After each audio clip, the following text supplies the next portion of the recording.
Gwan, are you there? What's good? And you know who this is, baby.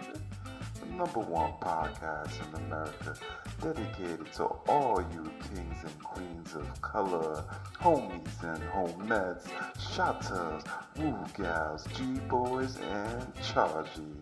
The one and only Jerk Jollof and Collard Greens podcast.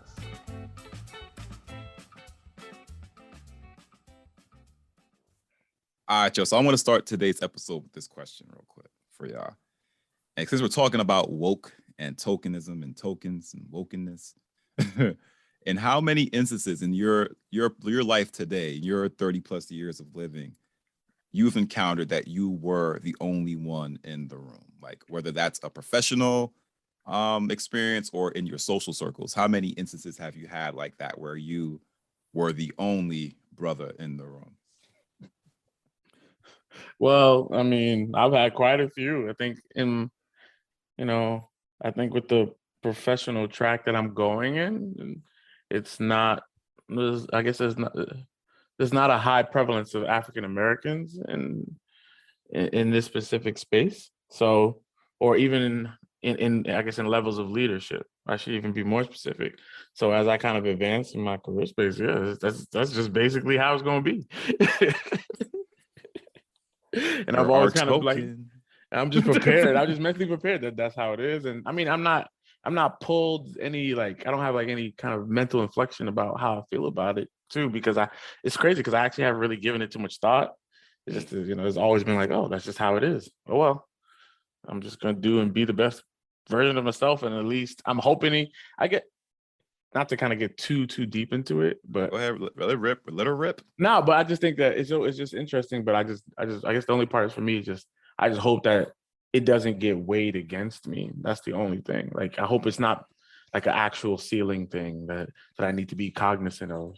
It's just that maybe, is it possible that maybe we're just not really privy to these type of opportunities, and maybe that's just really what it is, not just a ceiling situation. So I guess time will tell. The answer discrimination or prejudice. It could just be, hey, this may not what's popping in my demographic. Yeah, and exactly, which is very possible. So everyone's trying to be rappers and ballers and influencers. I agree on that. I think that's most races now. I don't think that's specific anymore. Y'all want to rap? Y'all don't want to do this chemistry? Come on. Yeah. What about you, Chunks? I mean, it happens several times. I don't care. It is what it is. I don't give it any attention. I don't care how people feel about me. I do my job and I do it to the best of my ability. You feel some type of way, you feel some type of way. I'm here to assist and enhance the cultural environment that I'm in. So if that's being taken against me, that's your loss, right? So I've learned that sometimes people may look at you funny because they don't understand. And I'm not going to take it upon myself to teach you, but also I'm not going to change who I am in order to fit your mold. There's a reason why I'm put in that position, and the reason was I performed the way that I needed to, not the way that you wanted me to. And if the way I need to stops me from opportunities, then honestly, I don't need that opportunity. So I'm going to keep doing what I do best, and I'm not going to have a derogatory attitude towards it, but I'm not going to accept anything that is negative. So that being said, it just happens. I mean, it happened before early, and I gave it some attention, and after a while, it's just like, I'm kicking ass. So it doesn't matter. Like, I'm here now. Exactly. I have arrived. So we do. I feel you. Yeah, I would say my response to that would definitely be a hybrid of the two responses or an amalgamation of the two. Like, I am the token in my workplace. I know that. You know what I mean? Not that I even chose to be the token. It's just hard. Like, I think sometimes they look at me like, damn, he comes with a lot of tax benefits. But at the same time, it's like, God. There's a lot of value in having him here too, right? Like, so we get this is some, we'll get into into experiences specific. I have a lot of experiences, and it really makes no sense that some of these experiences are also coming from other people of color. They may not be as melanated as I am. They may not share the same can as I do. They may not be Jamaicans, but it's just like, I just get it. And a part of it, and for me to keep doing what I need to do, I gotta kind of embrace the mindset, oh, I gotta focus on my job. focus on my job, do what I got to do it well, because I just feel like I'm being judged on two things, not just the nature of my work, but also the nature of me as an individual being a person of color in a space where not many people look like me, and not many people want to even really hear my story. You know what I mean? They're just like, you know what, you're here, you're a number, do your job. I want to hear the rest. Like, none of that color stuff. But we'll get into that. But Wagwan, are you there? What's good? It's your host, Glenn. If you didn't already know, I'm joined by D Black and Chunky. And today we're going to break it down on tokenism and wokeness. And I think wokeness is probably one of the latest entries to the space of like these ideologies regarding race. Like woke is something that came up within like the last year or two. You know, thank you, Trump presidency. But apart from that, though, we're just going to sit here, we're going to nail that down, discuss it, and we're going to go ahead and declare who we feel are wokes and tokens within the last decade. So this should get really spicy right after we pay this tributes. But if you aren't already a follower, or perhaps tuning in for the first time, be sure to check us out on Instagram and Facebook at Jerk Jaloff Collard Pod.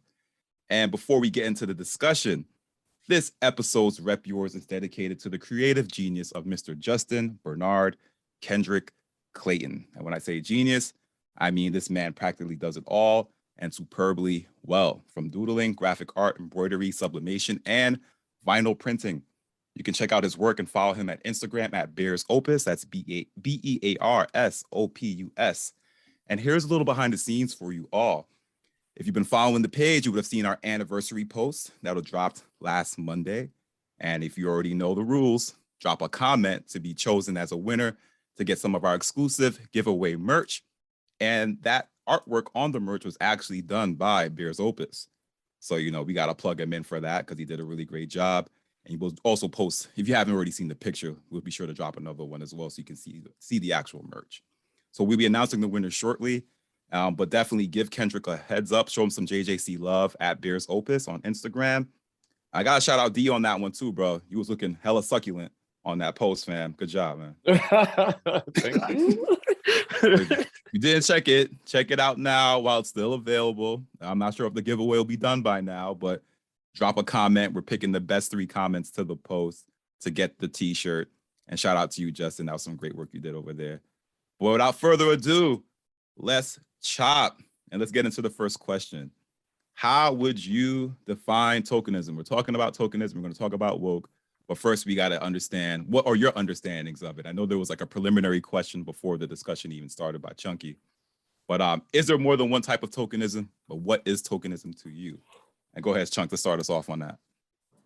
I looked at it as just the same as affirmative action, just hiring people based off their their minority or underrepresented minority or people of color. So that's my interpretation of it. If there's more than one, then I really don't know. I'm subjective on it. So I'm interested to learn the different types of definitions, if other definitions exist. Okay. Yeah, and then for me, I think ultimately, we do have you got the Webster dictionary like right here in front of me, right? But I'm gonna just go from that, and then I'll just kind of give my surmise. Is that okay, Slav?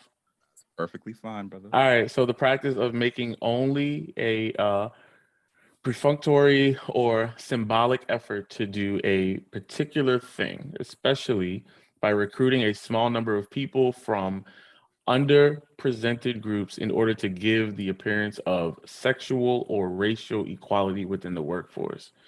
So from my perspective, tokenism is something where you're ultimately trying to make it seem like you're not racist when you aren't, when maybe you might be, but actually I even take the second part out, to be honest, because I think it's just trying to present yourself as not a part of a specific hate group is really kind of how I look at it. Like when people say, oh, I have a best friend that's Black, or I have a friend that's also gay, or I know someone else who's of this community and of this community, of this community. And the reason why I took out the second part is because some people aren't even anti that group, but I know we had a whole episode about cancel culture and everything like that. Where we kind of touched upon this, is that it kind of leads to people being afraid to be canceled. That why they feel like they have to justify that, you know. Now, as it kind of ties to the workforce, there's all these type of laws and regulations or whatever that have to do with it. I'm not going to touch upon, but just from a social perspective, you know, there is that part where people just feel like maybe they have to kind of justify that they're not a part or not that they're not associated with any specific hate group. So they have to qualify it by saying, I'm cool with this, I'm cool with that, I'm cool with this, I have this, I'm friends with this. So I would look at it too in the sense that maybe it's not dismissing yourself from a hate group. Maybe it's just making a clarification. Like you said, when you talk about cancel culture, you may say something that's ignorant, and it's truly ignorant because you didn't know you made a bad statement. I don't think it's necessarily from the understanding of that definition that I want to distance myself from this hate group. I have a black friend, I have a gay friend, I have a white friend, whatever case may be. Like, I'm not against you. I understand the statement that I made was pretty ignorant, but understand where I'm coming from, because I don't want to be canceled because I said something that was truthful, that wasn't hurtful or offensive. You just didn't like it. Okay.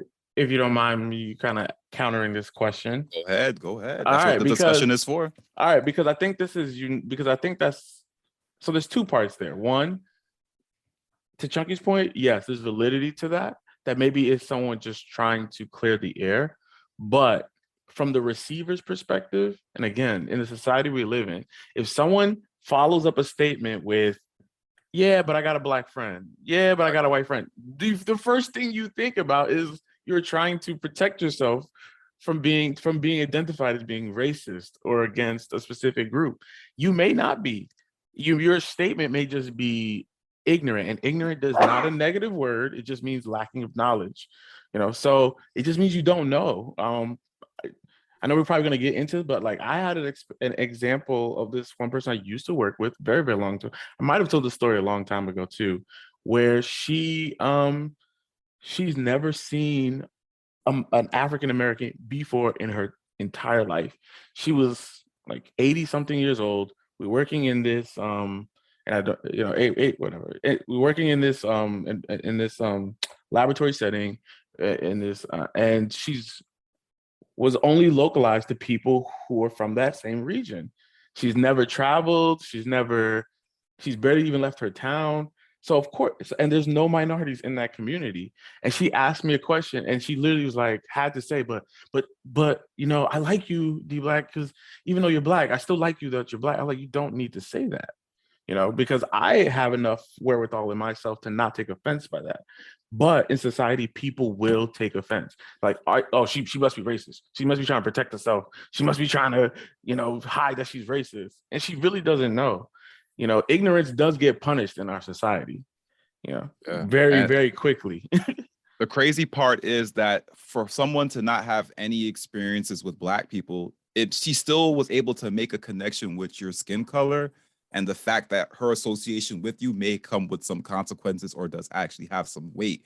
Because when she said, hey, I know you're Black, but you know, I don't have a problem with you. It's like, wait, but you've never experienced other Black people. So I would think you would just be treating me judging me based on my character first and not the skin color that I'm presenting. No, because to counter that, let me finish. To counter that as well, I would say a part of the problem also is that for people that do experience Black people, a lot of them don't see them in professional settings either. Their experience of Black is the guy at McDonald's, entertainment, cleaning up the bathrooms, things like that. And then they want to use that premise or whatever the negative aspects are of what they see, and then use that to generalize an entire body of people. So when you look at tokenism, I think the thing that makes it tokenism is the fact that it's just this disingenuous attempt to present diversity when you don't really care about the issues that are impacting the people. It's kind of like when someone's, like D Black said appropriately, but I got a Black friend. You know, it's not that, okay, I understand these issues, but I got a Black friend. There's no way I'm a racist. I hang out with a Black person. You know what I mean? Or it's just also like, I don't see color. You know what I mean? So you're just going to ignore all the issues and all this history that has occurred. Not saying that you have to constantly apply color to the system, but it's just like to say something like that is just assuming ignorance, which is just completely wrong in my opinion. But yeah, go ahead, Chance. I got two counters to that. So first counter, when it came down to that lady saying that to you, it may be like she's trying to cover your experiences, right? Her understanding the life that she lived, the people that she interacted with. She's assuming that you interacted with some negative people outside your race in that community. So that's why she's pretty much saying, I don't have an issue with you, even though you may have encountered issues with people that are around me. So you kind of have to take a step back and look at the entire picture. She may not be a negative person, which you learn to understand that she wasn't. Second thing, when people say I have a black friend, you got to understand it's a twofold situation. I know someone that has said that to someone that I knew that was black, and he felt the way y'all two felt. And I got to know the guy. And the reason why the guy said that was because, like, hey, I know I'm telling you how to act. And the reason why I'm telling you how to act is I interact with black people.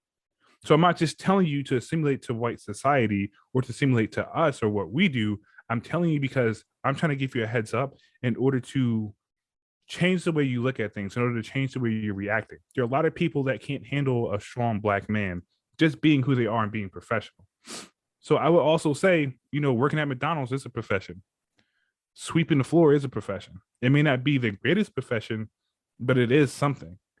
So I wouldn't discount that. And I look at things as an entire picture instead of just clicking something off in my mind, like, oh, this person has to be defending themselves in a situation. Okay, is this person trying to meet me halfway? And if so, let me tell them that's not the best way to do it. There's other ways to say things for me to understand that you're on my side. That shouldn't be the first thing that comes out your mouth. So let's practice this together. I hear you. And I think the fact that there can be so many different interpretations to the matter is a part of the issue as well. So I'm not saying anyone's opinion here or point of view is wrong. They're all valid in the sense that you can evoke or elicit that response. But it's just that the fact that we don't really know what she was thinking until we bring her on and ask her, hey, so when you said this, what were you thinking? It's just an interpretation. But the fact that it can be unshelled in so many ways and proposed and understood in so many ways is a part of the issue. But that's also the reason why I wanted to ask you all first, how many encounters were you the only ones in the room, to get an understanding if you know that you've been tokenized. But also, I want to ask this question. Do you ever feel as if you have to prove how non-Black you are in order to get ahead? So yeah, let's leave it at that. I'm not going to drop any other points on it. Do you ever feel as if you need to prove how non-Black you are in order to get ahead? So let's unpack that. What do you mean by non-Black? Non-Black. I mean by that, in the token sense, is the fact that you were chosen as the token is other people saying you're an acceptable version of Black that we can work with. So you're saying like I'm like OJ or like Carlton is what you're saying? In a sense, yes. In that case, yes. Like you display characters and you display traits that we are comfortable with. So therefore, that's the reason why you're here. And we may even subconsciously think of that as well, because I in a way feel people of color can tend to be the worst critics. I think we kind of point out the tokens. We see a Black guy amongst a group of white friends. We're going to sit here and be like, look at this token motherfucker. Or look at this Uncle Sam. Like we're some of the first ones to judge as well too, without even knowing what the situation is. But I would say, yeah, to unpack it, it's a stereotypical view of being Black. Like, did you ever have to feel as if you had to go in there and stay calm and keep a even demeanor or even tone because you didn't want to come across as the angry Black guy? Or, you probably have to throw glasses on one day during a meeting so you don't look as intimidating. Or you had to speak or carry yourself a certain way. Like, do you ever had an instance you had to prove how non-something you were, whatever that is, because once again, it'll be someone else's interpretation of what Black is. But has that ever come to your mind, like, hey, I got to do A, B, and C in order to get ahead or keep my position or to keep mobilizing? No. Okay. Because at the end of the day, it's like, fuck it. So I got to change who I am in order to fit into this job. Do I really need the job? It's more stressful to sit there and to change my characteristics in order to fit someone else's mold. So people want to get pissed off about whoever you are, no matter if you do the right or wrong thing. So you got to do what's best for yourself. Have I been in situations where I had to act the way I needed to act? Yeah. There's nothing wrong with my personality and what I do. So when you say like having a calm demeanor, to me, I just look at that as complete professionalism. It's just reserving your energy for what's needed. I don't always have to yell and scream to get my point across. I always don't have to curse for you to understand what I'm saying. But when you elevate into a more professional setting and high level of management, you manage situations differently. You speak differently. You carry yourself differently. If I see a Black dude hanging out with a whole bunch of white or Hispanic or whatever different culture or gender, I don't assume anything. Those are the people that they decide to gravitate to. And I can't take that away from them. And that's the thing. That's a problem. We have to understand that's broken with inside of us, right? You can't sit here and say that this person's a token. No, your train of thought is fucked up. Mm-hmm. That's who they want to hang out with. So let them do that. Introduce yourself and talk to them. They be the maybe the most thuggish person in that group, and all the other different minorities or genders that's with them is thuggish too. But that's who they're hanging with at the moment. That may be their crowd for the day. Like, hey, I'm gonna go to this rock concert. None of my other friends want to come with me. I have this other group that I hang out with that's gonna roll with me. Or hey, I like anime. I'm gonna hang out with these type of people, or do whatever case situation may be. But I think what we need to fix is our mindset towards that, and stop judging a book by its cover, and allow people just to be people. Not everyone's a token in a group where everyone around them is not the same gender or nationality or race or ethnicity. That's just who they decide to gravitate to. I mean, it's weird, but that's the way I've learned how to see it, right? If I'm hanging out with a whole bunch of white people and you feel that type of way, you know, you can suck a dick. To be honest with you, why are you judging me? Because I'm able to mold into a different situation, or there's qualities and components that these people have that other people I know don't have. So that's just my take on it. Yeah, and then for me, I mean, I think so. It's funny because I actually agree. Not funny because I agree with you, Chunky, but it's just that I completely agree. But I guess my reaction is slightly different. It's just that I guess one thing I will say is I've always kind of been a bit of an oddball, you know, for every group that I technically belong to. Or even biologically belong to, however you want to equate it, you know, whatever group I'm supposed to be associated with, I've always been an oddball. Like, I know, just like Chunky was talking about anime, I loved anime before it was cool to like anime, you know, play video games. You know, I was, you know, I was athlete, but I was chilling with punk rockers in high school. So and you had a skateboard, and I had a skateboard, you know, so I mean, I had a skateboard and people made fun of me for having a skateboard. It just never bothered me. So I guess I've always been kind of an oddball in a sense, or just always been different and always been, you know, just like, okay, this is what I like, this is what I want to do. And that's how I'm going to go about, you know, moving.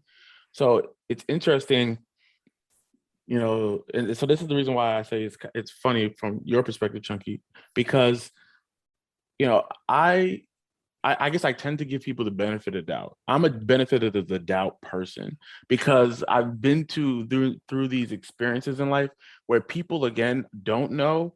And because they are afraid of saying the wrong things, they don't want to ask the question. So I rather have someone ask me the question or approach me from a place that borderline offensive, and then we have a conversation and work through it, than me kind of tell you to kick rocks because you're saying with black people, you're saying with white people, and misinterpret, you know, and miss an opportunity to educate that person. But I will say, so in a professional setting, I've never actually, you know, and I know people do deal with this. I know it is a real issue, but I've never experienced it, or I've never actually sensed it, you know, or if it's ever been a situation where it has been kind of floating in the air, it's always been so direct that I've been able to kind of talk through it, and people are like, oh, it really was just a lack of knowledge, and we were able to kind of work through that. I will say though, you know, coming from, you know, the area where I grew up in, you know, predominantly minorities, African Americans, Latin Americans, and there was this one situation, which is funny because my mind went straight to the situation where there was this one white kid where he literally was hanging out with like there was this specific gang, and he was hanging out with them all the time. And I was like, and they were all black, and I was like, yo, this dude must be the most dangerous person in the entire world, because these black people look at this white dude and be like, yo, we respect him, we see him as us. And it's funny because in that situation, he was ultimately the token, right? Based on how we look at the terminology.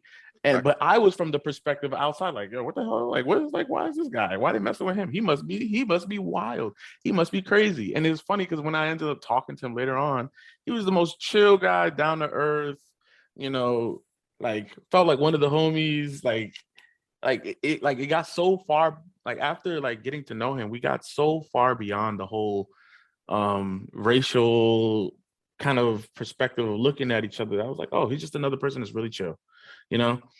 And it's funny because again, like that was me, what, like 12, 13 when I kind of dealt with that situation. But like growing up, I'm starting to learn more and more that, you know, I do think that we don't have enough of these type of conversations, and people are always afraid to have these type of conversations because of cancellation and all that threats and stuff. And Facts. and honestly, I think it's the you know, I have a black friend, I have a white friend, I have a ethnic friend, whatever group, I have a gay friend, whatever, is always I truly, again, benefit of the doubt person. I truly look at it first as a defense mechanism, because the person is trying to defend themselves from being negatively associated, you know, or being in a group that that I guess that looks down on other people. I don't want to be that person. But you know, two, I will say, just because you are cool with other people in an ethnic group does not mean that you are 100% aware of the plights and challenges that they deal with every day. You know, so let's just be clear. Like, you know, even as a black man, doesn't mean I fully understand all the challenges that, you know, the Asian population deal with, you know, the Latin population deal with, as another minority myself, you know. But don't use that to protect yourself. Be willing to have a conversation and let other people, you know, don't be so offended so early. So I got a quick question for you. Yep. Did he say the N-word? Ooh. So you're talking about the white gentleman amongst the his white black dude. Yeah, friends. the white. So And, and also to our listeners, definitely check out episode 11. We had an episode about the N-word. Just want to put that in there. Yeah, that's actually a really good question. And he did. Well, would you did. say any of his behaviors were not white as you were used to back in that time? Like, did he act a way that you felt, okay, yeah, he's the cool white guy amongst this black group because he acts black? Was that a part of the case, or was That's another really good question, because I'll say so. Okay, I'll give you two answers, and shout out to Fran. But the first answer is, like, at the time, yes, I definitely looked at it like, yo, he's the cool white dude. Like, he's the white dude that can get along with black people. That he's the cool white, that he's accepted as, you know, one of the black people. And that's kind of how I looked at it. But when I look at it, like, you know, from my lens now, it was like, he was just another homie from the hood that, you know, he went through the same challenges, the same struggles. You know, he had a rough upbringing. You know, actually probably a lot more rough than I can even equate to. And I was like, yo, he's from the hood. He's going through it just like the rest of us. So yeah, but yeah, to answer Chunky's question, yeah, he did say the N-word too. And I don't know. It's just, I don't know if that really impacts the way I perceived him or not. It's just because, again, the people that accepted him were his homies. They weren't mine. I knew him from a social, like, random encounters, general encounters. But the people that accepted him, they accepted him. And so they accepted everything about him. He could say the kind of N-word. curious too. What does the saying the N-word have to do with the experience, though? Like, because if you go to a different group of black people, like episode 11, you'll see that some of us aren't okay with the N-word either. So I guess to Chunky's point with that question, what's the point to the N-word usage? Like, what's the relevance of it? Yeah, that's actually another one. Yeah.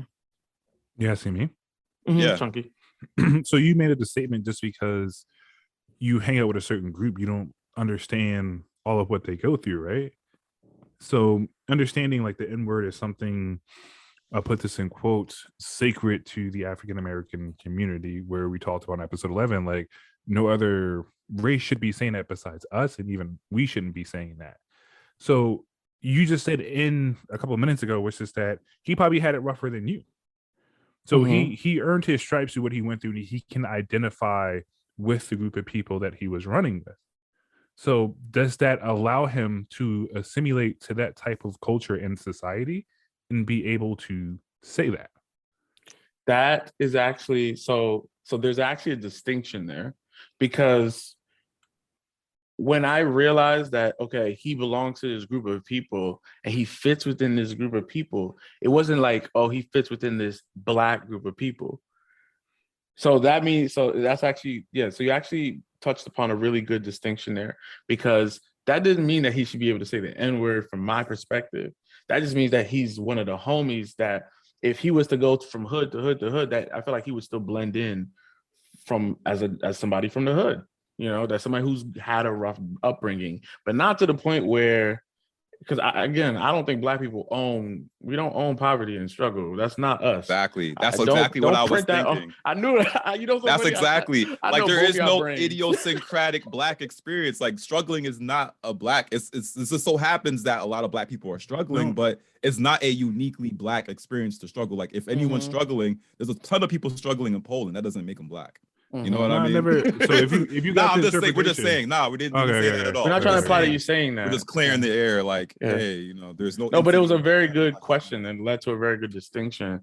That that don't make that association that just because, you know, anyone who's listening, don't hear that as just because we're all from the hood and we're struggling, and there was minority groups associated it. That doesn't mean that we own that. We don't own poverty. We don't own struggle. We don't own.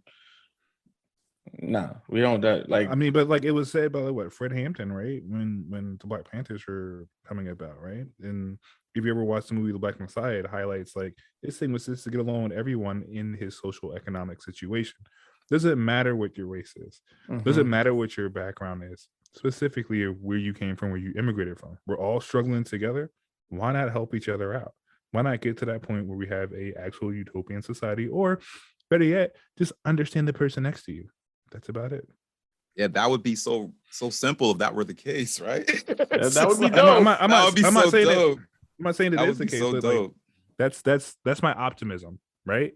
And all this bad shit that has been happening, my optimism is to eventually get to that point. Is that feasible? No, that's why I'm being optimistic and not realistic. Yeah. So I would say like the idea, to get back to the question, I know this is a good breakthrough though. Good anecdotal. As far as having to prove how non-Black I am, I feel like once more, like we were saying again, there's no unique identifying Black experience, right? There's all these tropes and stereotypes that people will apply against you when they see you, especially when you're in a place where you are the only one in the room. And I will say, honestly, it is a great feeling, right? Like it's kind of a burden and a blessing in a way, because I would say that ultimately for people that haven't experienced Black people other than the ones that they see working, you know, and in other service jobs or whatnot, it's like I have to answer to all things Black related, right? I got to talk about why Barack Obama did this and Barack Obama did that. I gotta explain the importance of Martin Luther King Day. I gotta explain what Juneteenth is. It's like I suddenly become the beacon, you know, the paragon of all things Black. You know what I mean? So it kind of just thrusts this responsibility to be like, hey, we want you to be Black to where you can translate all of this, but we don't want you bringing fried chicken and watermelon up in here. You know what I mean? We don't want you coming in with beard and dreadlocks the next day. You know what I mean? Like, keep it to an acceptable level of Blackness, all right? But that potluck's coming up. Give me that recipe for the collard greens. You know what I mean? Like, you know how many times I get asked to bring mac and cheese to potlucks? And I'm like, how the fuck do you know I don't even know how to make mac and cheese? But you do make a good mac and cheese, bro. Exactly. So it's like, should I really get upset? But code switching is a real thing. Like, and I think that's the fault of it. Like, we should just accept people for who they are. Because honestly, your geography, your social economic standing kind of defines your culture.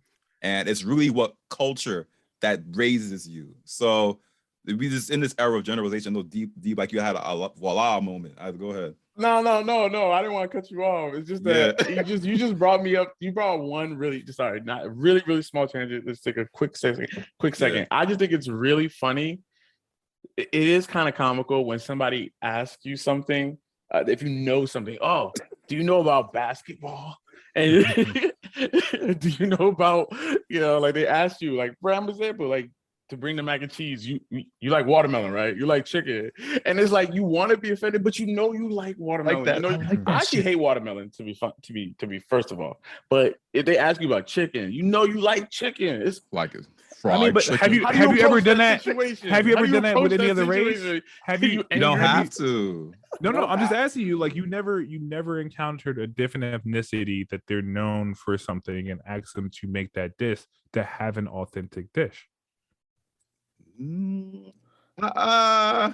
It depends. So you tell me you've never ran into someone of a different ethnicity and you were just like, I oh, ran into a Mexican, like, you can make tamales. You know what I mean? Like, I see what you're saying. it's not offensive, but it's just like, yo, I go to all these places and I have this shit from different restaurants, right?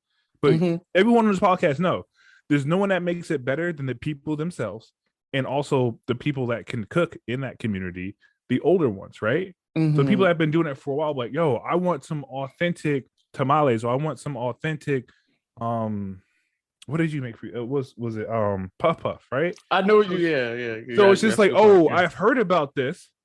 I would like to try it from you. Maybe you can educate me some more on it. Like, I agree, Glenn, like, it is a burden and a blessing at the same time, but like, this is what we fought for so long, right? To educate people. So we can't get to the point where it's like, it's a fucking burden that I gotta explain to you how this shit works. You're interested. That's a better step than throwing shit at me, than spitting on me and calling me, like, throwing racial slurs at me. We made that progress. So I think I just look at it as a balance. Now, I would say integration and equality are two different things. And I would say that was a part of, you had blacks fighting for equality on one side, and then you had blacks fighting for integration on the other side. So it's just like, we never had like one clear understanding. We all know we just wanted better treatment. You know what I mean? That was one of the things, but we didn't know what exactly would be best for us, I would say. So that's why you had kind of like a lot of different perspectives with kind of the black activists, the prominent ones. You had a lot of different perspectives on what is the solution for people of color in America. But I get it. Like, for me, because I am already kind of sensitive to the subject, I would kind of vet the person a little bit more. Like, hey, you know, how Mexican are you? Because I work in a company that's predominantly Chinese, Taiwanese, and we have Taiwanese people that don't speak the language at all, right? You know what I mean? So do you have some that were born in America, don't speak the language, some of them that don't even consider themselves Asian, honestly. So it's like, for me, I have to kind of get to know that person and say, hey, do you cook? Well, what's your favorite foods? Oh, word. You know, what do you like to eat? Like, for me, because I'm kind of privy to that situation, I would ask those things.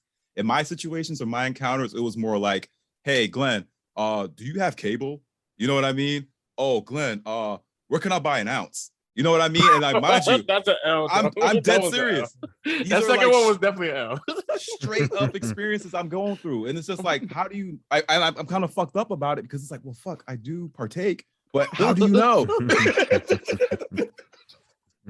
So I can't even be like, well, damn, that's some racist shit. He's like, no, he's right. But then that's the question. But then here's my part. And that's what I'm saying. I feel like, don't get all right. This is my request. This is just my request.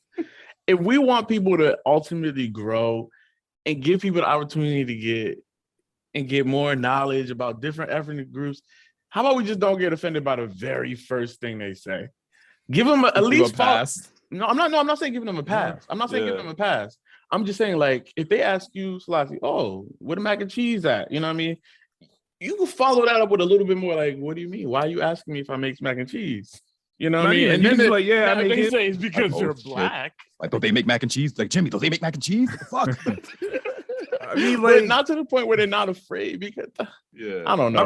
My request is afraid to ask questions. Don't be sensitive about it, right? That's the key thing that you said in this entire thing. I believe if you remove the sensitivity, you would see it differently and react to it in a more progressive way.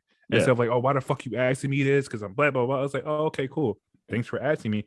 I honestly don't eat mac and cheese. I like potato salad with raisins in it. So it changes, blows your mind, changes the dynamic. Yeah, I agree. But I think I wouldn't say to the point of don't be, because I that's an absolute. I would just say increase your sensitivity. Reduce your sensitivity to it. Like, don't get so offended off the rip. Like, you have a little bit more patience to get. No, I think absolutely, because if you're saying, like, don't get offended at all. Yeah, no, I didn't say don't get offended. Then they might take it to the. I said just they might actually call you the N-word and be like, we homies. So once again, now we're taking it to a different fucking plane. When I say don't be sensitive, doesn't mean don't be offended, right? I can be offended by something, but not be sensitive to it. Like, oh, you're the N-word. Like, oh, like, no, that's messed up. Don't call me the N-word. I'm done talking to you. Move forward. I'm like, oh, I'm gonna cry. Like, no, it's just like, okay, cool. Like, you fucked up by saying that. I'm moving on, right? So there's no sensitivity to it, but it's an understanding. Like, I'm not gonna allow you to offend me. I'm going to stand my ground and who I am. I'm going to respond, and I'm going to leave it alone if you're not reacting the way that I want you to, which becomes subjective. There is a level of subjectivity to it, but be mindful of your level of sensitivity, because when you have a teaching moment, take advantage of it. Yeah, I agree. That's all what I'm saying. It's just like, oh, do you know what a weed is? When you partake, oh my god, tell them. Like, that's so many violations. That's so many violations. But like, now he's gonna think, is every weed man black? No, but he's gonna think every weed man is black. I knew it. I fucking knew that shit. But like, I don't want to. If you go, I do not want to affirm this. But here's the thing. But if you go in the middle of Wisconsin somewhere in some fucking like country or farm town, he's gonna ask the first black guy he sees. Yo, where the yeah. Like, I don't know. Like, how would they get their whatever they want to get? Like they like he can go to California like everybody else. They may not have the funds to go to California. Or to get them if I'm you just buy saying, an ounce, you got money. Be super reasonable. That's not reasonable at all. Nah, I definitely agree. I agree. That makes it easier to deal with a whole bunch of fucked up situations, and that's. But they should. I just think they should be reasonable too with their questions, expectations, and expectations. Yeah, like vet me a little bit more before you ask me these kind of heavy ass questions. But that's not a human being thing. Like how many average people vet people before they speak to them? We should make it. We just said it, or you just said it, that if you see a white dude in a group of black people, you're gonna make that assumption. I didn't say that. I said some people will, and I feel like people of color. I didn't say that you would. I agree. I said people of color will make those assumptions. Because let's get to the next question then. Can non-people of color, can whites be tokens? And I think we kind of addressed this a little bit since that's where we're headed to anyway. Yeah. Can whites be tokens as well? I mean, is token synonymous with a particular ethnicity, or is token anonymous? It could be synonymous. Any race. First, it could be any race, right, ethnic group, sexual orientation, gender, any of those things. Any repressed group could be trans. Does it have to be repressed? For the most part, it's any repressed or underrepresented group. Does it have to be under? Well, all right, not necessarily it's underrepresented in that community, right? So you're in a predominantly black community. So that answers your question. A white person could be a token. Yeah, I feel like a white person, Mexican, anything, they could be tokens anywhere. Like, oh, how about this one then? If you, as far as ethnicities go, if you worked amongst all blacks or all people of color, can another person of color be a token in an environment where it's all people of color? But people of color doesn't mean a specific race. People of color is an amalgamation of different ethnicities and nationalities. All right, so let's get specific then. You're all black people. Ooh, we ready today. That's simple. That's all black people. Can you be a token? If I'm black with all black people, can I be token? Yeah. Yeah. Like, so you talk about underrepresented minorities. So D Black had a point, like groups, he can be a token because he likes anime. Everyone else likes football. So now he becomes a token because of the things that he likes. Or even because of the fact that he's African in the group. Yeah, like I think if ethnicity goes, yes, but if he's black, he's not a token because everybody else is black. His interests may be different, but he's still black amongst black people. I see what you're saying, Selassie. Yeah, because I think within that ethnic group, again, we're focusing. So we're talking about ethnicity. Group. Yeah, but again, I think so. But the thing is that token, as you mentioned, token can be taken as in different subgroups with even in a larger group. So again, being black, but I am Nigerian, so culturally different amongst Black Americans. I mean, the African booty scratchers were flying. Oh boy! So it is possible. Yeah, it's very possible. Thank you for listening to my TED Talk. All right, so the whole point of this really is to talk about efforts to increase diversity and equality in the workplace. And I think this all really started probably about 2 years ago. So I'll ask you guys this question. With all that we've seen with women growing in executive level positions, more attempts to hire people that are not cisgender, more attempts to get people of color in branding and representation and imagery and decision-making positions. Do you feel these efforts to increase diversity in the workplace are actually a benefit or a detriment? Like, what's your take on it?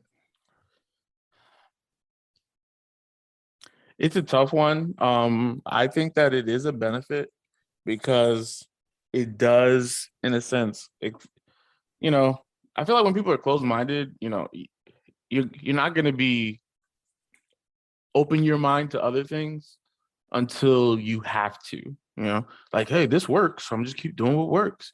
But the thing is that, can it be better? And that's one thing I feel like, even in again, just focusing on a professional setting, is like, you should not, and you know, this is kind of how I approach business in general, is like, can you improve it? Can it be better? Is this the optimal level that this thing can operate as, that this industry can operate as, that our company culture can operate at, that our community can operate at? Like, can it be better? And so in a sense of, from that perspective, yes, but you know, I do think that, you know, with every good thing, there's always going to be a bad side to it, as in people who will take advantage of this, take advantage of it. So, you know, even with, you know, incorporating, you know, more minorities into the workforce, or having standards as far as, you know, what ethnic group should be, I mean, what your ethnic group percentage should be, things of that nature, you know, it should be a reflection of society, I think, in the sense that it makes sense that it, you know, because if you are a business based in the US, you know, your business that was established in the US, this is somewhat a reflection of the US. So it should be somewhat proportionate to what the US population should look like. When it's not, that's where the question comes, right? But again, it shouldn't be, I don't know. I'm not good at necessarily trying to enforce those type of things or finding the perfection in those things, but just, again, the opportunity to improve is basically what it's supposed to do. And it shouldn't be forced upon you. But again, some people need that nudge in order to change the way that they look at things. I agree with you completely on that, in that regard, because I think here's where, in my opinion, here's where it becomes really dangerous, is when we want to put people in these positions to show that, hey, yeah, we're diverse, we're inclusive, but you're not giving these people the tools they need or to play on an even playing field. Or you're just trying to prove, yeah, I told you this is why we don't want to hire them, because they don't fit the bill. They don't pay attention to detail. They don't speak well. Like, I feel like in those situations where you're not really looking out for the benefit, or not really looking to say how, okay, making sure that we hire qualified people at that. And then also making sure that our systems are in place to kind of support the needs of these people, seeing how it's kind of like with these big corporations, they have to now say something about all the matters that are happening to people of color, or racially, or any discriminatory practice. I feel like if you're in a Fortune 500, you have to have a position on that. And a lot of times, a lot of workplaces aren't diverse enough to really understand what these positions are. You know, they don't put people in, like, people of color or representation in executive positions to really share, like, hey, this is some of the things that we're subjected to. And I think that's why the workplace is probably where you'll see a lot of tokenism, or be exposed to a lot of the toxicity, because it's just constant non-exposure to these things. So I think on it, oh, sorry, go ahead. No, go ahead. This is mind frame, right? So the way it seems like you have a negative outlook on this. And to me, it's like, so Declaration of Independence says all men are created equal. And that can be taken a lot of different ways. I look at men as another section saying women too. So everyone should be treated equal regardless of who they are. I can't speak upon another company's hiring practice. We're all able to access, most of us are able to access the internet. We're all intellectual people when we choose to be. So if a company speaks out towards something, doesn't really mean it, we got cancel culture that can be sniffed out, that can be shut down. So let's actually look at it for what it is. I can't have the mindset like, oh, is this company actually doing the right thing? Okay, time will tell. Let me do enough research on that company. Let me do enough research on that person. Okay, they're not hiring minorities. Why aren't they hiring minorities? Or there not enough minorities applying for this position? Or there not enough minorities qualified for this position? So there's so many different avenues. And to take the 1950s approach to this shit doesn't help. So one thing I can say is, Black people, sometimes we look at things in such a negative fucking way because the way we've been treated. That's understandable. That's okay. But it's 2022. We're starting, it's unfortunate to say, we're starting to get the fuck out of that, right? We're starting to make a hell of a lot more progress than we have in the past. So let's keep that trajectory of positivity. If something's fucked up, we can say something to it and it will be adhered to. So the way I look at it, like, let's go back to the TV show Colin in Black and White, right? If you haven't seen it, definitely check it out. There's so many things in it that makes more sense. That's an educational tool. There's some subjectivity to it, but it paints a better picture of like what, once again, the token goes through, right? If you haven't seen it, it's such a good thing to look at amongst other many books and other many things. So my thing across the board, try to look at things holistically. Not every white person's a racist. Not every company that didn't hire Black people before is still a racist company. They may not be able to change that. And change doesn't have to come from the top. If you have enough people that's willing to speak out about it, that what affects change, right? I don't need the CFO to be Black in order to make change in a company. It can be the regular workers that are flipping burgers, that are doing middle management stuff, that's saying, hey, this is wrong, this is messed up. And they have a coalition of people, no matter what their race and gender is, that speak forth to it, that create that change in that environment. So to paint the picture that you have to have a certain type of ethnicity in a certain position and make change, I think it's inaccurate. I think what needs to happen is people need to understand that equality needs to be first in any situation, in any job, in any environment. That's the way that we progress. If you choose not to be equal, that's on you. I can't change that, and I refuse to deal with that. I'll try my best to educate you, and that's it. So don't look at everything in a negative light first. Try to take the entire picture. If something is negative, it is negative. I can't sit here and tell you differently. You did enough research and you found that out. How do we change it? How do we make it better? Yeah. So one thing I think that, Chunky, I think you hit on right on the head too, is, you know, as our society continues to evolve, so does, you know, how our problems evolve and the root cause of our problems. Just because, yeah, as you mentioned, just because you have an organization that doesn't have, you know, a proper representation of America does not mean, you know, again, that does not necessarily mean that they are discriminatory from the jump. I agree with you on that premise. You know, it's actually interesting because I've been watching this one news story. So I don't know if you know Brian Flores, how he's like suing the NFL because because of the fact that he's like, well, he's been interviewing for these jobs and they knew they didn't want a Black coach or something like that.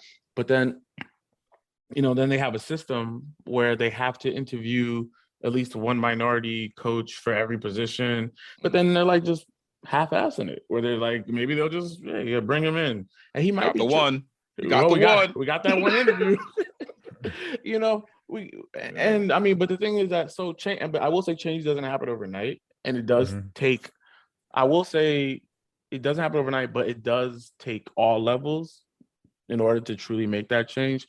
The people in power, honestly, you know, I kind of disagree with that one premise though. That yes, having people at different levels, even from you know the man in washing the dishes in the kitchen, like having all levels incorporated matter, but the people that have the power to actually change the company culture are always going to be at the top, and that's just that's the nature of it.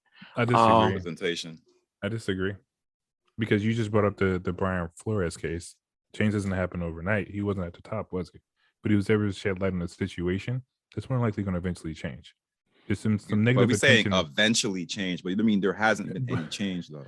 But change is change, right? No, we can't say eventually change when there hasn't been any change. I mean, give it time. Like so you look at the history, when things are brought to a high level of attention, no matter who it's from, they begin to change. I will say one. Oh, go ahead. No, go ahead. I will say the one thing that, I will say that optimism is important here, but it is also very dangerous. The reason why is that, and that's why I kind of hear why, you know, Selasi's saying eventually, like the eventually is really flashing, because people are like, yeah, the society's getting better. Yeah, it'll eventually happen. And then people lose the emphasis of activism on their own. They don't take part. They don't contribute because they see, oh, it's progressive. It's the society's progressing. It's happening. It'll happen. Whenever it happens, it'll happen. We'll eventually get there. So I think that level of optimism can be dangerous, because people will use that as a tool to say, well, it's eventually going to get there. Yeah, it's not there now, but we'll eventually get there. So So I do say that's a little bit dangerous. I counter that, right? So if Mhm. you sit here and say that, oh well, it's eventually going to happen, that's an optimistic thing, people will fall out because there's no fucking point. People will stop fighting because they believe there's no point of doing it. But if you keep hope alive, then shit changes. And it's historical. Well, look at the big changes in 1965 with the voting rights, right? We're dealing with stuff right now when it comes down to that. You're looking at things like, slavery ended. People are like, oh, that shit's never gonna fucking happen. There's no fucking way that we're gonna let these black people free. And what happened? People stood optimistic. People fought for certain things. Even when it comes down to, the LGBTQ, I'm sorry if I messed it up, there's no offense there. Like they fought for it. Oh, that's never going to happen. They'll never be treated equal. They'll never be seen the same. And they kept pushing. That optimism gave hope, right? It bred change. And it wasn't an overnight thing. They didn't fight for gay and lesbian rights and that turned around the next day. It was fought for consecutively. It was shut down multiple times and they made it somewhere. Well, I We guess made it at this, somewhere. can they say today that they are in fact where they want to be? Like I would say for a fact, hearing this, I'm glad I'm not back in the 1950s. You know what I mean? Mhm. I'm glad I'm not back to 1900 and downward because those are really rough times. I was listening to some Nina Simone today, and I'm just like, damn, you could just hear it in the music. Like Mhm. those were some fucking times to be black. And I will say, yes, it doesn't appear to be as bad as it was then, but the fact that I can drive down my street today and see the names of all the people of color that were killed within this last 2 years, by the hands of the people that were supposed to be protecting us. And it's telling me that we still have to keep fighting. And I think that's the problem is that we don't want to be in this perpetual state of, oh, we got to keep fighting. We got to keep protesting. We got to keep doing this. We got to keep marching. Like, when can we say, yeah, things are in fact better? We're constantly fighting. And I think let's maybe ask this question to really put into perspective, because when you're speaking about other people's experiences, that's one thing. When you think about your own, that's another. Mhm. So I'll get into this before we jump into the woken or token. Have you ever questioned your value or what you bring to your place of work? Have you ever felt forced to question what value you bring to your place of work and whether or not you truly belong there? Based on ethnicity. Anything. No. Anything, race, ethnicity, whatever. Because I mean, if you're the only black person there, that's race. You're the only black guy there. But have you ever felt forced to question at any time, what am I doing here? Like, do they really want me here to make a difference? Do they really want me here for my work? Or am I a tax break? You know what I mean? Have you ever felt forced to question what value you bring? No. Never. And that's the fun. Yeah, I'm actually in the same realm as Chunky. Is that I'll say I have been fortunate that if I had a situation that maybe had something to do with race or ethnicity or any of that, like it was always very, very direct. I've never had anything where I felt like there was an underlying discriminatory aspect there. I've just been very fortunate from that perspective. And I think that does speak to, as again, some of the progress that has been made, through, that not every organization is like that, not every organization. But the thing is that there are still some, which I'm very cognizant of and aware of. But from my personal experience, I have not been subjected to that. So look at it this way, right? It's not the organization I'm a part of, it's the people that are in it. There's some people that are just fucked up people. Let's just be honest. There's some people that are just ignorant and just do things that they may not know why they do it, or they know that why they're doing it and continue to do it. My question wasn't why am I here? My question is like, why am I dealing with this person? Why do I have to listen to this person? I know my organization has value in me. This person doesn't see value in me, and why are they here? Why isn't this being managed? Because it's just tiresome. This is draining my emotional energy because I'm fighting with this person. I don't have to prove shit to them, but I have to work well with them in order to maintain the environment or culture that needs to happen, which I think is the fucked up thing, right? So it's more so that than it is the company. Now, D Black just said it. We're fortunate to be in companies that see the value of who we are. I can't tell you quit your job and walk out if your company doesn't see value in you. You have the option, but that may not be the best option, and it may be tough. You may be fighting day or night to be treated like somebody when you're not. I can't say I'm sorry for you because I'm not the one treating you that way. I just hope better things happen. I hope more opportunities come to you. I hope you're able to take this negativity and shed light on it. To put a bullseye on your back to make an effective change is a lot. That's hard. People have died because of that. A change for positivity, and that breeds the fears. Like, is it worth me going through this stress or even killing myself from a heart attack because I'm trying to deal with fixing something so someone behind me has it better? And that's the challenge, right? Yeah, that's the question. Every year, every century, they've been pressed against us essentially. So the thing I look at is just like, you made a statement about the people that are supposed to protect us are killing us. Just be very mindful, because it's a broad stroke of a brush that every person that does public service is like that, right? Everyone goes through something. How do you really fix it? Is there distrust there? How do we fix that trust? Instead of, I've said it multiple times, instead of bitching and complaining about something, find resolutions to it. And that one resolution is not going to fix it that day or that next day or that next week or that next year. People have fought to get laws changed. People have fought for equality. What does equal mean? Everybody looks at people as though they look at themselves in a positive way. Some people don't look at themselves positively. Equality is just like, if I go for a job, you go for a job, a female goes for a job, you know, a transgender goes for a job, we all get paid the same. We all get treated the same. We all have an equal interview to fill a position. Not we want a particular type of person in this position. Who is the best qualified individual? I can go to any community in this country and be treated fairly. To me, that's what equality means. No one looks at me sideways like, oh, well, we got to get this person out of here. It's like, oh, someone new. Hey, how are you? My name is such and such. That's that equality I'm talking about. I get the same pay as the average. I get treated as the average person. Everything's a balance right there. And no, that's not an overnight thing. You're talking about centuries of just bad shit. That it's going to take a shit ton of time to change centuries of negativity. So if this doesn't happen in 30 years, understand there was 200 plus years of it going wrong. That's a hard ass fight, but don't give it up. Yeah, I would say on my end, yeah. I would just say one thing is just that Chunky mentioned is very, very interesting there, because depending on what level within the organization you feel you're in, if your direct management has that, mindset, or that, that suppressive mindset, or, racist mindset, it's going to feel as if the whole organization feels that way. Because the person who's providing direct leadership to you, who's basically making all the decisions that impact you, has that mindset. So that's actually a really good point, that, the individual, you need to kind of weigh on the individual, and maybe not the entire organization feels that way. And if you bring it to light or you address it, and it becomes an organizational issue. It's just like if they chose not to reprimand this individual, even though I've made light of what I'm experiencing, and for a fact wrong, it's an organizational problem. Then it's an organizational problem. Yes, yep, I agree. Yeah, I definitely agree. And I guess we'll have to say the stat is 1 in 3 right now, because I've been in positions where I felt I had to question, why exactly am I here? Like, I know I do the work that I'm assigned to do. I know I do more than the work I'm assigned to do. But yet again, I'm given the same treatment. I'm labeled as disrespectful. I'm labeled as rebellious. I know I have my opinions and I can be strong about my opinions, but I do fucking listen. You know what I mean? So it's just like, I've never been put in a position where I'm like, you know what? Okay, fuck what you said.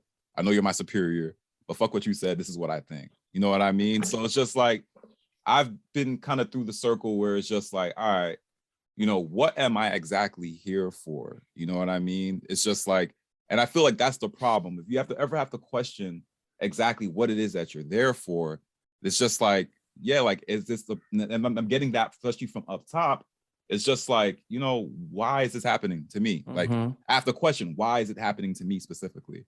Like, no one else has to answer these questions. Why do I have to answer these questions? And when you're the only one, yeah, it's going to be, it's you try to process it. It's just like the only thing that makes me different from everyone else is the fact that I'm brown. But yet all these associations are applied to me. I had one director tell me, he was like, yo, Glenn, you can never date anyone here, right? Because it's predominantly Taiwanese. And I'm like, well, other than the fact I'm in a relationship, why would you think that? And he was like, yeah, you know why? And I'm like, no, I don't. Like, why can't I date anyone here? So it's just like, you're still, and yeah, it is. A point of it is that there are people that you're going to encounter. And that's why I said the workplace is probably the most toxic, because it's like you're just thrusted in there and you have to deal and work with people despite all their varying points of view. And I feel like we're always the ones that need to have the open mind be less Mhm. sensitive, be hard, take it like a man, grow with the approach, stop looking at color. And it's just very hard to do that when a lot of the experiences that I'm coming to grip with are revolving around my color. Is So- there been opportunities to escalate that situation though? That's the question, because that lets me know if it's organizational or not. Oh, sorry, Chunks. No, you can answer your question first. I'll wait. Yeah, of course there are opportunities to escalate that. Will it say will it go in my benefit? Probably Sure. not. You got to be willing to take that, right? We talked about putting that target on your back. Yeah, and I'm is it worth it to you? And that's a good question. And that's the hard part. That's always, and that's never an easy decision for anyone, because there is, unfortunately, it's always going to be. I guess it'll be from a personal perspective, it's a lose-lose, but from a, trying to change a culture, trying to change a society's perspective, then there's the win. But from the individual perspective, it's a lose-lose, because you lose your job, and if you retain your job, you're going to be in. Oh, that's the guy that you're going to be. Colin Kaepernick. Yeah, I mean, but look how it worked out for him, right? It didn't work out for him in the beginning, though. So let's not say it did. Did it work out? I don't know if it's still working. I don't know. He still can't. So look at what he did in the sense of bringing an issue to light, right? Look at the mindset that he brought out.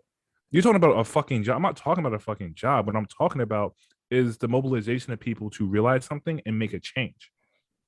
He doesn't have to be employed by the NFL to make a change. He inspired people, just like you said, Brian Flores is speaking out about his treatment. Mhm. People are saying more things because he put the target on his back. Goes back to the conversation or the word eventually, right? This didn't happen overnight, but is making changes. He's inspiring other people. So once again, it's about mind frame.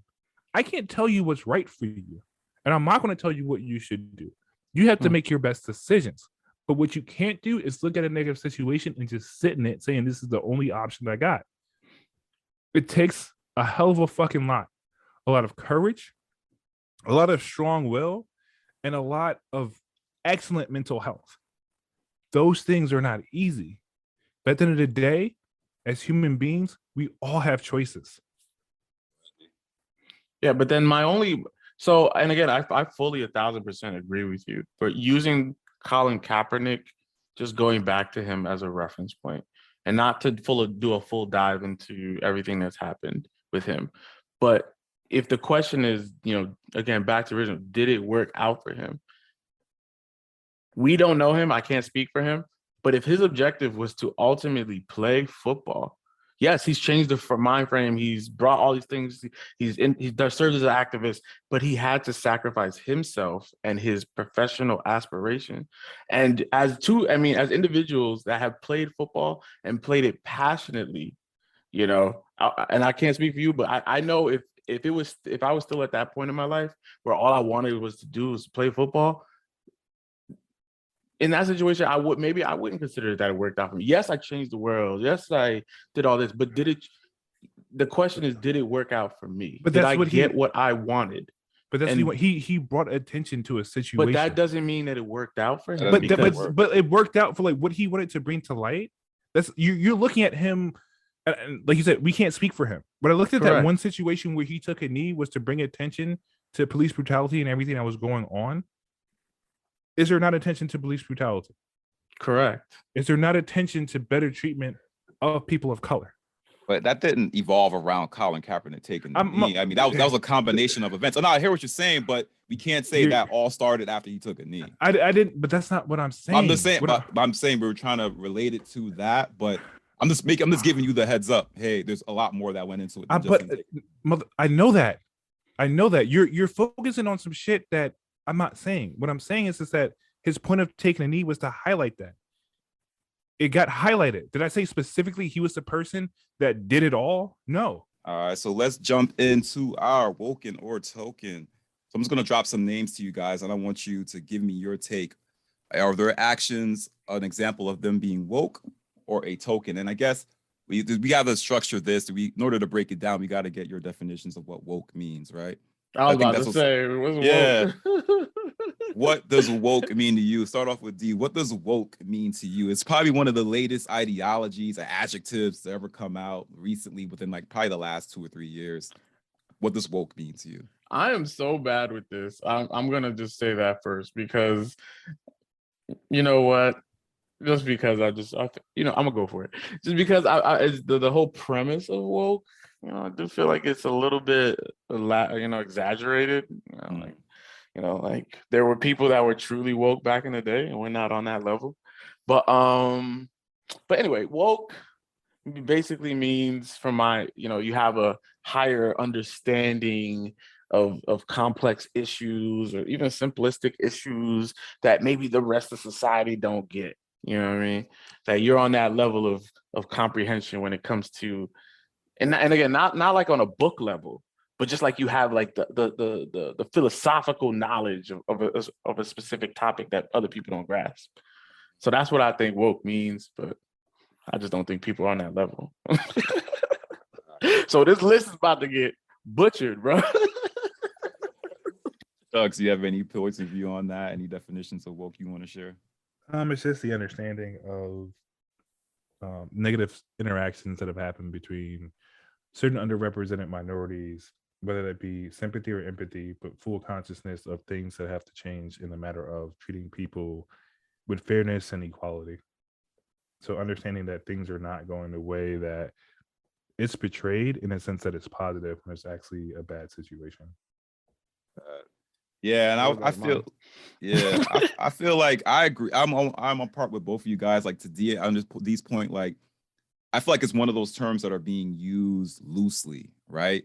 It's just like, oh, you don't eat this, you woke. You know what I mean? It's like it went out to the public and it just became whatever everybody else wanted it to be. And I think initially anyone can be woke. Like I feel like you could be perceived as a token, but you're really woke, right? Like you could be in a space where you're the only one in the room. That doesn't make you a token. You can be woke. You could just be aware of what's going on and you know how to play the game. And you can still fight to address issues that are impacting your race. That's still possible. But I think like the misconception is that all woke ideas are immediately left. And I think it's really a combination of both like conservative and liberal points of view. But anyway, let's just get to this list. And I made this special list here. And I'm gonna start off real easy. I'm gonna start off super Watch it not be easy. Super easy. Token Black, the character from the animated series South Park. Is he a woke or a token? Is he woken or token? Oh, super black. Token Black. Ooh. South Park. Well, I guess there's only those two options, right? I can't choose like in between. You want to say woke token? A token that's a woken token. All right, Francis Jr. I swear I'm doing my best friend impression today. Well, basically, the reason why he was considered token black because he was the only black child in South Park, apart from Chef. I mean, like, why are we explaining it? Like, D-Black has to pick one or the other. True. Yeah, token or woken. All right. Well, is this a speed round, by the way? Okay. All right. Yeah, you got 10 seconds. All right. I guess I'll have to say token. I'll have to say token. And why? Just leave it at that. Just leave it at token. Just because again, I feel like I feel like woke is, I don't know. I feel like it's just it's like I understand the definition and Chunky laid the definition down so well, but I just don't feel like many people really fall under it. I think that there's a level of activism that goes with it. You're talking about a fictional character. Yeah, it's fictional. So then I guess he definitely ain't woke. Wait. Are you familiar with South Park, D-Black? I don't think he is. Like, I mean, you're trying to like. That's the reason why it's taking him so long to figure this out. Like, wait. Oh, he said South Park. I don't know why I heard. What else did you hear besides South Park? I don't know why. Literally, a 10-second answer just became 10 minutes.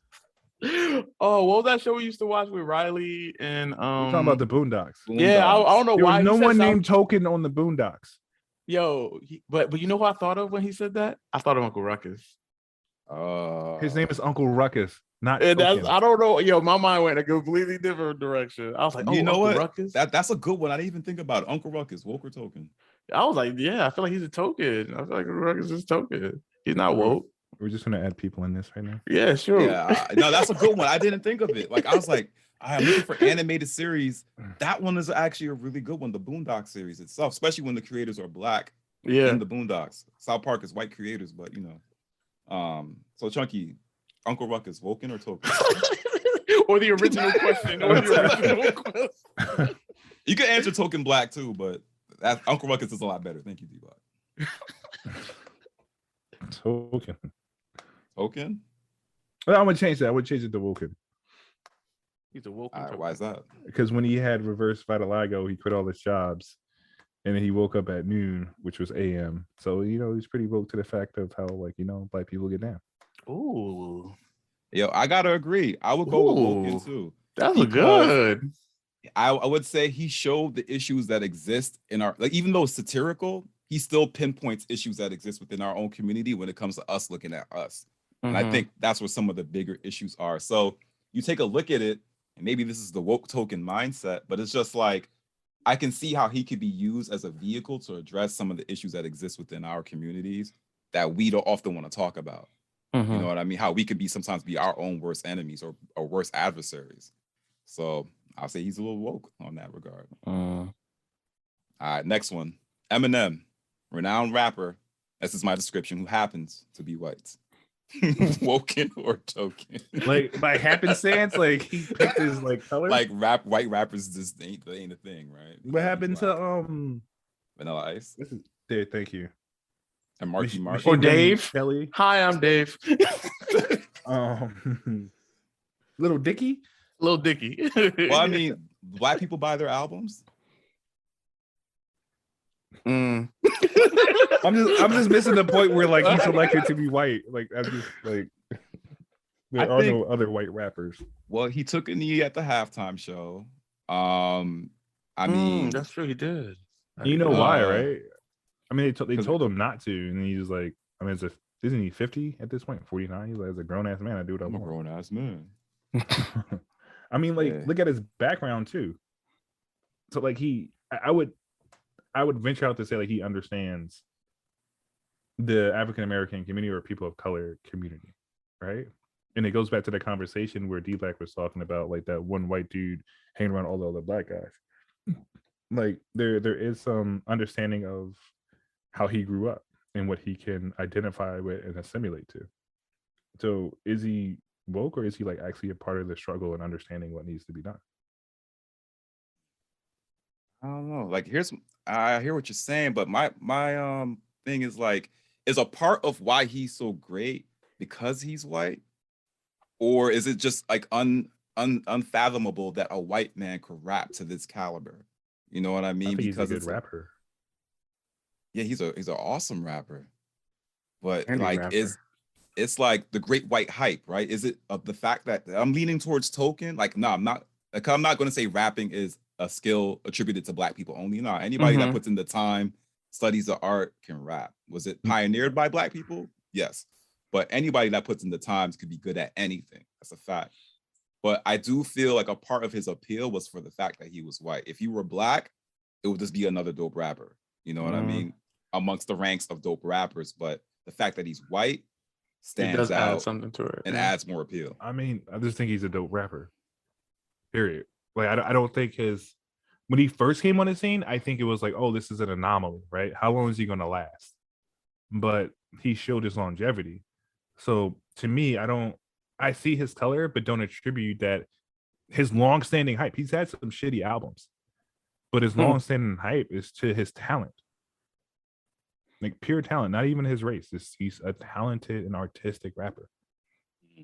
I think that we do look at him different. I think that we do value him a little different because of his race, though. I don't know, but I don't know. Being even a great rapper, does that automatically make you woke to the point where you're? But the key thing that he put in there was him taking a knee in a halftime show. Okay, that's true. That and what else? I don't know. I feel like these are hard for me. They're hard. They will always be hard for me. Dude, like how like everything's hard for you. Because of the fact that I just don't feel like You want to put it in the a whole beaker and premise. swirl it around and like add some other chemicals to it. It's just because of what I read, it's just because of like what's in history and stuff, and like the people. The reason why. Okay, sorry, destroying the game, but the reason why I have a hard time with this because I attribute the premise of being woke with a level of activism as well, and I don't see that level of activism in Have you researched MLK. it? Who Eminem? Hmm? Yeah, I've researched what Eminem has done. I've seen the things he's talked about and the things he's pushed on, but I don't know. I don't think it's to the level of activism where he's putting himself 1,000% in jeopardy of, never being heard of, never being listened to, never being able to monetize himself, taking all of his funds, fully committing to this level of activism to change people's perception on something affecting an ethnic group. I don't see him doing that. Like his whole life is not attributed to that. So But does it mean that your whole life has to be attributed to something to be woke? It's subjective. And that's why I said it. That's why my opinion of woke, I just feel like none of these people will ever be woke. I'm glad we can arrive to this another 10 minutes later. You're welcome. Yeah, I guess a part of that could be like which group allowed him to rise to the prominence? Like if he wasn't really accepted by other Black rappers as a top level rapper, like he's automatically in the top 5. For most rappers of any race. So like, I think a part of that, just to add in, is just the fact that we accept him to that level as well. We could easily say, yes, this white man ranks amongst the top 5 best rappers in the world ever, despite it being dominated by predominantly Black people.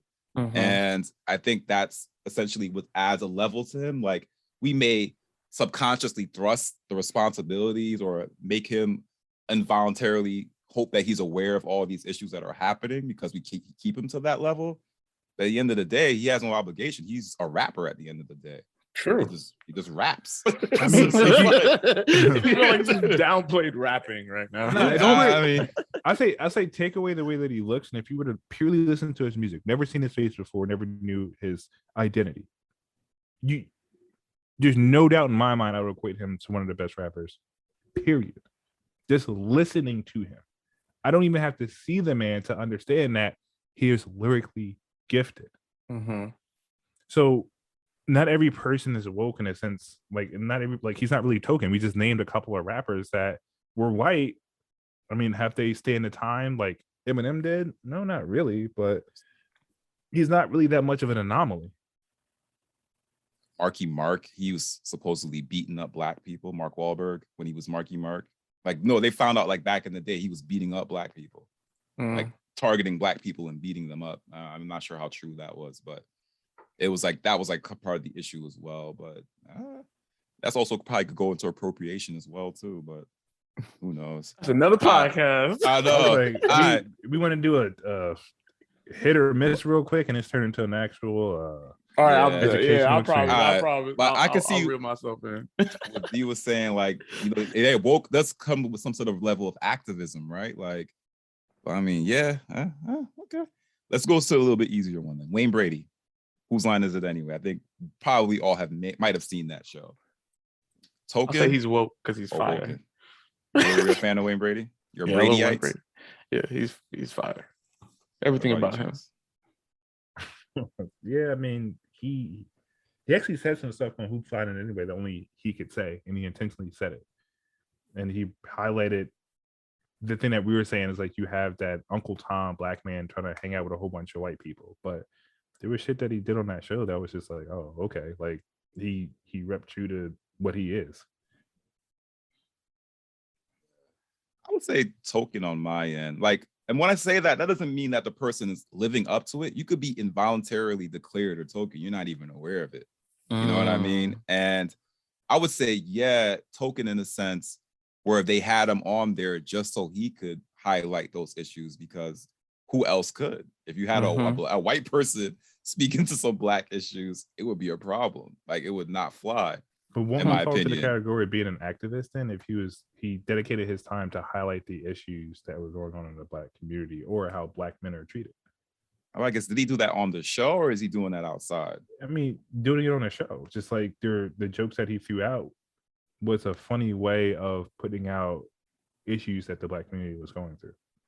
I gotta rewatch that series. You're like, yeah, catch up. Because honestly, that show never really kept my attention that much, but I gotta rewatch that. All right, so let's go into another one. These are gonna get a little political. Candace Owens. I think Dave Chappelle called her the stank Pussy in one of his specials. D Black, Candace Owens, Woken or Token? I think we all know her. She's a conservative author, talk show host, political commentator, and activist. Well, like I said, I'll just keep my theme, Token. Token for across the board. That's an easy one for me too. Token. All right, let's jump into Mr. Colin Kaepernick. See, yeah. So the level of activism, I see it. So that I will go woke. I'll go woke in there. Yeah, likewise. I have to go woke with that.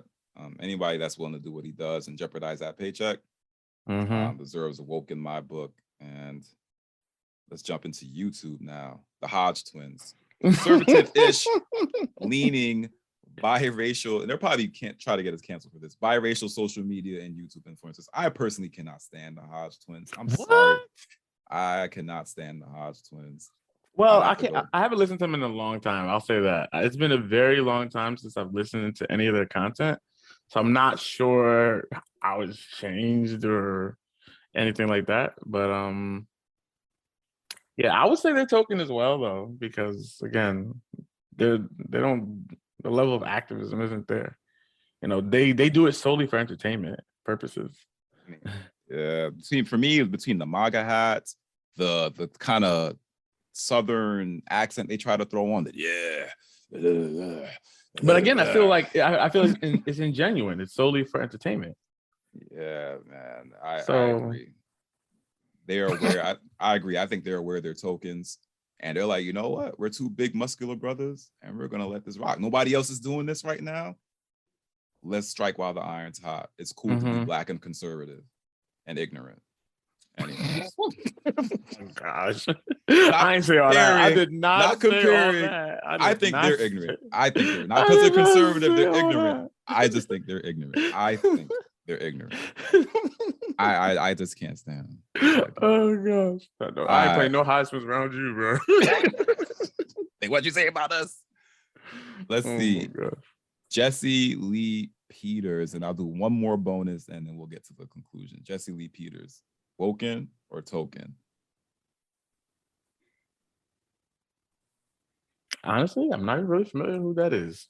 You never heard him? He says beta. You never? Oh, that's who that meme comes from. I'm not beta. honestly. Yeah. Oh yeah, I'm unfamiliar. I mean, I've heard it. You know, I'm not a social media head, but I've heard of it. Like honestly, I don't know. I mean, Token just right there, just because. I'm sorry. I'm sorry, bro. I don't know you, so no disrespect. But I'm shining light on everyone here. These just out here exposing cats. Yeah, I'm the same. Yeah, I need to do some research. Apparently, I need to do a lot more research. Deep dive. And last but not least, Barack Obama, 44th of the USA. I mean, I would say he's woken because, you know, again, he did at the highest level of the office. I feel like he did what he could. There's a lot of criticism. Did what he could, I should say. Yes. He honestly have to think good for the good and the bad. I'm not gonna say it's perfect, but for the good and the bad. I think trying to impact minorities is the change is something that's gradual. It's something that we kind of talked about that is not overnight. Again, I think that was it. Yeah. Gradual change, make it happen, do what you can. I feel you. And I feel like people of color, when we have people of color in positions, we got to be realistic with our expectations at the same time as well. Like I've heard people saying, oh, he's going to paint the White House black. He's going to do this. He's going to do that. And it's just like, come on now. We're still in America, y'all. You know what I mean? Like, let's be real here. Like setting real expectations. But for the fact that he's achieved history, is more than enough for me. And he did it in stride, and he did it for 2 terms. He's woken in my book. It's hard to, I mean, like I said, I don't despite anyone that's considered a token. I know I'm a token in my job. And it's not even like, you know, me acting a way to be one, but I just know that's how they view me. And I felt it firsthand. But not taken away from anyone here that in our honest, humble opinions, we may feel is one or the other. Once again, this is our opinions. This is our show. We can say what we want to say. Are there any closing comments from you two brothers on this subject that you'd like to share? If not, we'll go right into the outro. Oh, I think honestly, just for me, you know, I think just even on the premise of Woken and just kind of getting a little bit more understanding, I think that I do need to do more research in general. But you know, and it's funny because we're talking about levels of activism, and I think one thing we spoken about before, and this will just be my last thing I'm gonna say about it, is that it is not an easy thing. For everybody out there that's doing it every day, you know, jeopardizing your livelihood, you know, to try to make change for everyone else, you know, I commend you because I'm not doing it. I'm not, and when I say I'm not doing it, as in like I haven't reached that level that you are at where I'm not afraid of, you know, the consequences that are associated with that. So, you know, the people that do it, I do appreciate you for that, because it's not easy. Absolutely isn't. And I would concur with that as well. It's definitely a fight. And it's just that feeling of having to assume that every time or be the person that pinpoints it or be the person that has to put on the gloves definitely isn't an easy feeling. But it takes, I think this ultimately takes understanding and accountability on everyone's part. It's never just a one-sided unilateral issue. It's a widespread issue with us kind of adjusting our understanding and people outside as well adjusting their understanding. I think a better quality of life is what we're all looking for. But essentially, you know, these identifiers can be thrown on you, you're not even aware of it.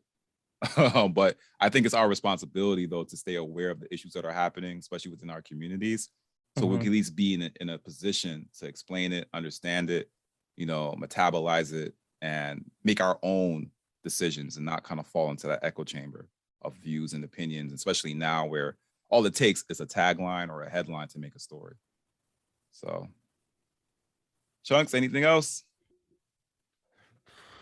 So to sum it up, I guess on my end,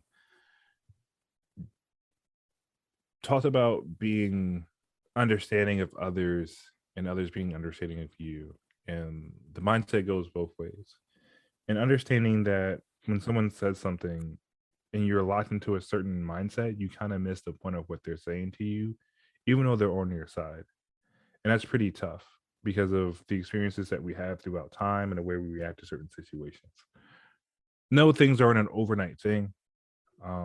Understanding that it's a lot, as you said it, Glenn and D-Black said it, to take on that responsibility of being that token person in an environment and spreading the awareness that's needed. And you take that with a grain of salt, that sometimes it'll be frustrating and aggravating. It'll take a lot for you to do it, and you're putting up your career, your paycheck, and the things that you may love and care about in order to open the door instead of a window for other people coming behind you. So all I have to say is stay strong, be confident and understanding, and taking all feedbacks. Even in the heat of the moment, there's still feedback to adhere to. So be right, be positive, and just keep doing the things so we're all equal. For more content, or learn more about the podcast, once more, feel free to check us out at Jerk Jaloff Collar Pod on Instagram and Facebook if you're feeling fancy. Podcast episodes drop every Wednesday. Stay tuned for the outro to learn more ways to reach us, especially if you want to be featured as a rep yours or even be a guest on our show. Feedback or comments, feel free to DM us on Instagram or send us an email at jjcpod@gmail.com. Hope y'all all stay safe out there. Mask up, vaccine up. Whatever you do, make sure it's up and it's stuck. See you all again next week. Peace. Peace. And that concludes today's episode, but that doesn't mean the conversation has to end. As a matter of fact, feel free to check us out at JJC Podcast on Facebook, Instagram, or Twitter for our post-discussion question following the release of this episode. If you are a Black or minority business owner or professional that would like to be featured on the Rep Yours segment of our show, or a listener with some general feedback for the podcast panel, feel free to shoot us an email at jjcpod@gmail.com. As always, likes and comments are always appreciated. Be sure to subscribe or follow to be notified when the next episode releases. And until then, stay safe, stay blessed. Peace.